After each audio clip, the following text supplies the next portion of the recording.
Sabotage. She's also a thought leader in this space, and I'm really happy to welcome her to the show and have her talk about her background and her experience. So, Holly, welcome. Thank you so much for having me today. Yeah, I know we had connected through Podmatch, and a lot of the audience, they're female executives, entrepreneurs, either suffer from burnout. They're really trying to get away from this 9 to 5 and search for more meaning, something more profoundly impactful. So tell us about your story, how you got started, and we'll go from there. Absolutely. Thank you so much. Well, I worked in the dental field for 14 years, I say in my previous life, and I actually quit because I was so burnt out. It was really bad. I was having panic attacks every day on the way to work. I was barely sleeping, like I was in survival mode, and I thought, I can't do this anymore. This place is so toxic. I have to get out. And so I quit. And what do? 2 weeks later, I enroll in a business school. A couple weeks after that, I start my nutrition practice. And I don't give myself the time and the space to actually heal from the burnout or understand or even dig into what is this. And fast forward 3 years into my business, I crash really hard. And it was then when I had to kind of take a step back and realize that there was only one common denominator here. I could no longer blame it on this toxic industry because now I'm in my own business and I've burnt out again. And burnout it's so misunderstood. I think there's a lot of people listening who could relate. Like, I did change my job, or I did, stop this business and start another one, and yet I burnt out again. So why is it that keeps happening? And I'm really passionate about taking the conversation beyond the surface level. Yeah, I love that. Burnout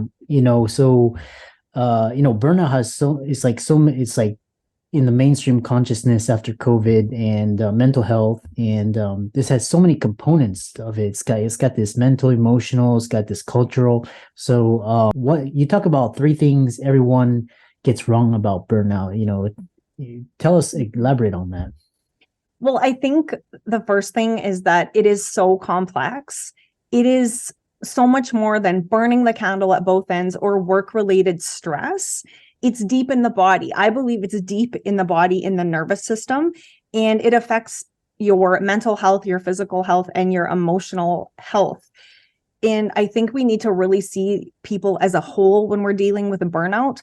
I have a different definition or perspective on burnout. I define it as a behavior problem rooted in trauma. And trauma can be small or it can be big, but it is often a catalyst for destructive behaviors like high achieving, people pleasing, hypervigilance, where we feel like we have to control everything. And so without understanding that we have these behaviors or personality traits, we just pack that little suitcase with us from job to job, from business to business, and we don't even know. And it is literally killing us slowly. Wow, that's very, very profound when you talk about that, because I was just talking with someone and like how the body keeps a score and it kind of hides the trauma, and we're not even aware of it, and we become heavy. We carry all this baggage and everywhere, and it's very fascinating how you describe trauma as like perfectionism, workaholism, which I'm sure a lot of the audience can resonate with. What is everybody getting wrong when it comes to burnout? We're not seeing the people as a whole, and we're using kind of surface level band-aids. So I see the conversation, and I think people feel this way, like, I've just been working too much, I need a vacation, or they grab the latest self-help book, or women, we go to a new exercise program or a new diet, or we hit the spa. But again, we're not getting to that underlying issue and those behaviors that are going to keep us revolving in the cycles of burnout. It's quite interesting, like how you determine what's, when someone comes to you, how do you distinguish burnout from just somebody that needs like a vacation or just like a rest, or how do you separate that out? Yeah, well, when they come to me, they usually know that it's time, something needs to be fixed. There's physical and emotional symptoms, right? So physically, you are exhausted, and it's not something that, if you have a nap, it's going to be fixed. If you sleep more, it's going to resolve. Like it is like your body is physically exhausted and depleted. You're going to crave things like sugar and salt to keep going. You're going to have weight gain, anxiety, belly fat because of the cortisol. That's the hormone connection. Your hormones are going to be crazy out of whack. You're going to feel emotionally exhausted as well, so that you're kind of reactive. Like you can't handle one more thing going wrong, plans changing. You're in survival mode. So things really have to go a certain way in order for you to just get through the day. Yeah. And when you talk about healing, what are some steps? Like how long does it take to heal? On average, I'm sure everybody's different. And what sort of activities does one have to do to process this trauma? Absolutely. So I'm in year 3.5 of healing. And I think the last couple years with the pandemic and everything, it's re-triggered a lot of old traumas for people. So I don't think you're ever done healing or evolving out of it. I think it takes more time than people want to admit. But we can't be dysfunctional and be going through these cycles of burnout for 5 years or 10 years and then think that we're going to fix it overnight. That's why things like vacations don't work and days at the spa. It gives relief in the moment, but again, we're not getting to that root cause that was the catalyst for those behaviors. So we need to look at things like, what is our stress level like? How are we managing and our energy?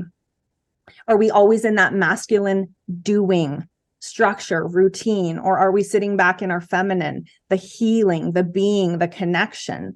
We also have to really, I think, understand that there's boundaries that need to be put into place and understanding how this is affecting us emotionally and physically. We all have cycles of stress. So you probably know this, your audience probably knows this, maybe they don't, but the body doesn't differentiate between a physical threat or an emotional threat. It just knows that you're in danger. So we constantly have our nervous systems activated in our fight, flight, freeze, even if it's just something that we see on our phone. So we have to put boundaries in place around the things that could actually trigger us and make sure that we're completing those stress loops and we're not staying in a fight, flight, freeze. We've got to get ourselves into rest and digest and start to regulate our bodies so that we can feel safe no matter what comes our way. I know for a lot of people have the science background, but tell us what's happening biochemically and, how does this affect hormones, heart, stress, strokes, etc. Well, it starts in the brain, right? Your brain identifies the threat, even if it's something on your phone. Like we're not getting chased by tigers anymore. This isn't the caveman days. So it assesses the situation. It determines there's a threat. It signals into the nervous system to get those adrenal glands to kick out cortisol and epinephrine. So you can run or fight or freeze from the threat. Whatever your brain determines is the best course of action that's going to save you. But we constantly have these high cortisol levels in our body, even though there's not a physical threat, we're not in physical danger. And so what happens is over time, for women, your body will always make cortisol. It's going to start to steal from your progesterone to make more cortisol. And when we have lowered progesterone levels, we can't handle the stress as much. We store fat. We're just not as calm and as regulated. And in men, it's going to produce lower testosterone levels. So you're going to see things like weight gain, hair loss, again, just that irritability. The body chooses survival over reproduction because those are your reproductive hormones, right? Yeah. Very interesting. And then, we talk about, kind of the root causes, what's going on, how to solve it. One thing is, so people say, okay, they need a change, and then they're doing the work to fix their burnout, but you keep seeing people crashing. What's going on, and what's this is so interesting. So I actually believe that burnout can be an addiction for people, because if we look at the traumas that people have experienced and these behaviors, if you grew up in a home where love was conditional, maybe you were punished for not producing a result, or things weren't, you're in your business or you're in your job and you're doing the work to get over this burnout and you're trying really hard to put the boundaries in place, but now someone chooses you, they validate you, they approve of you.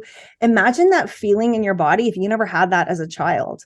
So it's like you can almost become addicted to being in these cycles of burnout if you don't address that underlying trauma. Now, I'm not a psychologist. I'm not working with the trauma. I'm working with the behaviors and helping people really nourish their physical body, their emotional body, and their mental body. It's body, mind, and spirit. And I think that's a big thing. Why people don't see results is because they don't have that holistic approach to healing. And that is what is required to overcome burnout for good. And where can someone start to, you start to peel back the layers if they're experiencing burnout? Mm-hmm. This is a great question. So I actually give people a little self-awareness exercise. And I think this is just so great to start before we run to these band-aid solutions, is to get to know yourself. We attach to so much external, and it's like we don't trust ourselves anymore. So we've got to go inwards. So there's some questions that you can start to ask yourself. And I recommend grabbing a pen, journaling on these, spending some time doing these. Do I spend a lot of time worrying about things that may never happen to the point where I'm physically and emotionally and mentally exhausted? Do I find it hard to say no to people? Do I have a hard time identifying where boundaries need to be put in, implementing boundaries, and upholding boundaries? Do I feel guilty if I put my needs first? Do I seek approval and validation from others? Is my worth tied to how others view me? Do I downplay my accomplishments? Is nothing ever good enough? Do I feel restless and not satisfied? Do I have an all or nothing mindset? Do I try to control the outcome in most situations? Yeah. Wow. Quite enlightening. And I'm sure I'm sure in all those resources, Holly's resources will be in the links and show notes, but these are very interesting questions. They actually kind of highlight what's actually going on. Really fascinating discussion. Tell us more about your podcast, how people can find you, follow you, and contact you. Thank you so much. So my podcast is called Bombshell CEO, and it's really bridging the gap between health and business for entrepreneurs. I find that we need that as entrepreneurs. We can't have successful, sustainable, abundant businesses if we don't actually take the time to look after our health. So it's bridging the gap there. You can find it anywhere you listen: Apple, Google, Spotify, podcast, and on Instagram. That's probably where I'm most active. My handle is at Holly Angela Dahl. So there's a lot of stuff about burnout and just how to nourish your body physically, mentally, emotionally, and start the path towards healing. Yeah. And for all the listeners out there, let's thank Holly for coming onto the show, sharing her knowledge, experience, wisdom, really highlighting information about burnout that we didn't really understand and enlightening us. And be sure to follow her on Instagram, as well as LinkedIn and Facebook, as well as her you can check her out on the website, which will be in the links and show notes, and be sure to check out her self-assessment questions as well. So thanks so much, and thanks for coming onto the show. Thank you so much.